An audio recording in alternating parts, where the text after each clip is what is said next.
Hello everybody, this is Kevin Jenner Productions, back again for a pretty quick video. And in today's video, well, what do we see before us today? This is not HO scale. No, this is N scale. I have officially entered the N scale market.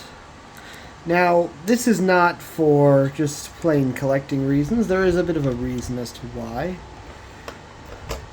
And that is being that we probably, as a train crew at the West Jersey Depot, are going to have N-scale running more prolifically. And, well, I gotta join in on the fun, right? But I also wanted to see what it would be like to build up a train in N-scale and try something a little different.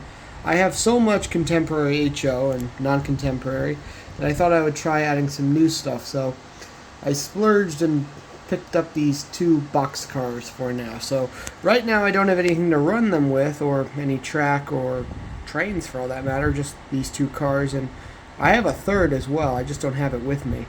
It's at home.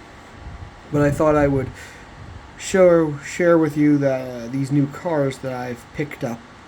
And they should be getting some use in the not too distant future. But until then, thank you for watching this little quickie, and I will see you in the next video.